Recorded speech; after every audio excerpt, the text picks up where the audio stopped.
The moment I stirred the lobster bisque sitting on my husband's desk and watched a few grains of white powder rise to the surface of the spoon, I understood with total clarity that the man who had just kissed my forehead and told me to eat up wanted me dead. I did not scream. I did not confront him. I quietly took photographs, calmed the shaking in my hands, and waited to see exactly how far he was willing to go. My name is Clare Vance, and for 15 years I believed I was building a marriage with my husband, Julian, the chief executive of a company my own family had quietly funded from the very beginning. That morning, he greeted me in his corner office with a bowl of my favorite soup, an awkward smile I had never once seen from him, and a hand resting on my shoulder that made goosebumps rise along my spine instead of warmth. A man who had never boiled water for me in 15 years was suddenly playing the devoted husband, and every gear in his performance ground uselessly against the next. His phone rang on cue, and he stepped into the hallway claiming an urgent client call, telling me not to wait for him and to finish the bowl before it went cold. The second the door closed, I stirred the soup slowly, watched the powder surface and sink again, and photographed the bowl, the spoon, and a small unlabeled pill vial sitting half hidden in his desk drawer. Above the desk hung our 10th anniversary portrait, both of us smiling, and staring at that photograph while a poisoned bowl of soup sat waiting for me felt like something quietly breaking apart deep in my chest. His secretary, Brooke Sinclair, visibly pregnant and pale, walked in moments later with paperwork and a hungry glance at the bowl.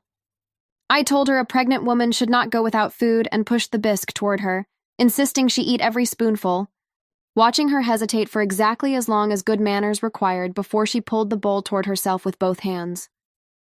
I stepped back toward the window, photographed the moment quietly, and understood one thing with total certainty. Not a single spoonful of that soup was ever meant to enter my own mouth. Julian walked back in beaming when he saw the empty bowl, patted my shoulder, and told me to live a long and healthy life, completely unaware that Brooke was the one who had eaten it. When Brooke proudly announced that she was the one who cleared the bowl, I watched the color drain from my husband's face in a single instant, his hand flying to the back of his neck as he stumbled backward, demanding to know why she had eaten something that was never meant for her. To understand how we reached that office, you would need to go back 15 years, to a spring wedding day when my father placed a thick envelope in Julian's hands and told him it was seed money for his company, on the condition that 60% of the shares be registered permanently under my name. Every dollar of my parents' retirement fund and my own severance pay went into that envelope. And for 15 years afterward, Julian and his mother, Margaret, asked me again and again to sign the shares over to him for the sake of convenience, and every time, I thought of my father's hand and quietly refused. Those 15 years were not kind to me. I stood in my in-laws' kitchen every holiday morning at 5:30 making food from scratch, while Margaret bragged on the phone about her son's brilliant bloodline. I watched Julian ship gifts my own parents had sent us straight to his clients, while Margaret insisted he still owed his brother a share of everything. My name never once mentioned in relation to a single gift my family gave. When my mother collapsed from a stroke, Julian chose a networking dinner over the hospital, then mocked my exhausted face in front of his own clients days later while I had been sleeping on a cot beside my mother bed. I began quietly documenting everything long before that morning with the soup. I photographed his corporate credit card statements showing a luxury condo in Soho and dinners that were never business meetings. I learned from our accounting director that company funds were being funneled monthly into a shell company tied to an associate of Brooke, and that the Soho lease itself listed Julian as tenant and Brooke as the actual resident. On my way out of his office one evening, I saw a text light up his phone confirming a prenatal appointment at a fertility clinic, and I understood exactly whose child Brooke was carrying. I met privately with a Wall Street attorney, opened the small safe in my closet, and confirmed what I already knew, that the 60% stake my father secured 15 years earlier had never once been diluted because I had never signed it away. I gathered every photograph, every statement, every lease agreement into a single yellow envelope long before that morning in the office, waiting only for the moment Julian would finally show me exactly who he had become. That moment came the day he collapsed on his own carpet, white foam gathering at the corners of his mouth, while Brooke crumpled beside him, clutching her stomach and begging me to call for help. I did not hesitate. I ordered the front desk to call both an ambulance and the police, wrapped the pill vial in a handkerchief without touching it directly, and secured the CCTV footage before either of them could be moved. As Brooke's phone slipped from her hand and lit up on the carpet, a text from Julian flashed clearly on the screen, sent at the exact time he claimed to be taking a client call, confirming he had been lying to both of us in the very same hour. At the hospital, Margaret came sprinting down the hallway and grabbed my collar, screaming that I had done something to her son, and I simply stepped back and let a detective separate us without offering a single word in my defense.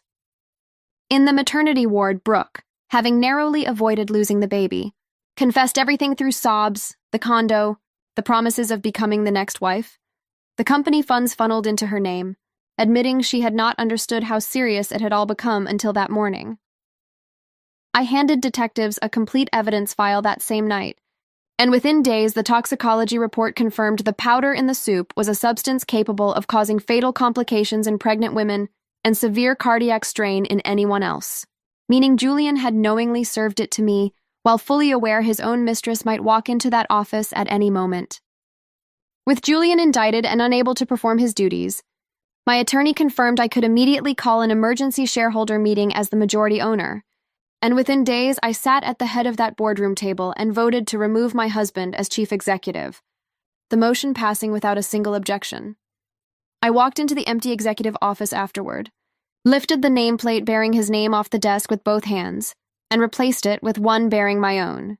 Feeling every early morning I had spent alone in that kitchen finally settle into something that looked, for the first time, like justice instead of sacrifice. When his siblings stormed the lobby demanding a family meeting, I had them banned from the building. When Margaret dropped to her knees in my office begging me to save her son, I told her calmly that she had never once stepped into that kitchen with me at 5 a.m, and that I had no obligation to kneel for her now. I pursued every legal avenue available to me, filing criminal charges against Brooke for her role in the embezzlement, a civil suit for the affair itself, and divorce papers that I personally handed to Julian's attorney when he arrived, offering a settlement in exchange for dropping everything.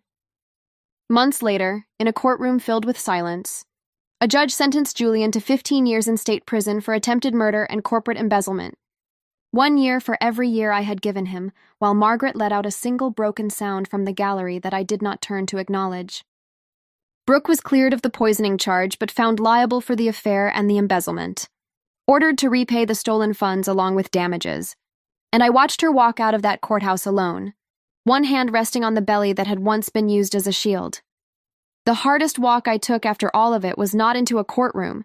It was into my mother hospital room, where I knelt beside her bed and placed the recovered $700,000 my parents had once trusted to my husband gently into her frail hands, telling her I was finally returning exactly what she and my father had given away 15 years earlier. She looked at me for a long time before a single tear slid down her cheek, and she whispered that all she had ever wanted was for her daughter to live a decent life, and that I had suffered enough for both of us. I promised her right there that every Saturday from then on belonged to her. No company meetings, no excuses, only the two of us walking the hospital courtyard together for as long as she needed me. If there is one thing that 15 years taught me, it is that enduring silently is not always strength, and sometimes walking away, or standing your ground with a folder full of evidence, is its own kind of love, both for yourself and for the people who never stopped believing in you. If this story kept you here until the very last word, thank you for staying with me. And if you want more stories about betrayal, justice, and the strength it takes to finally reclaim your own name, subscribe to the Revenge Tales, because next week brings a story you will not want to miss.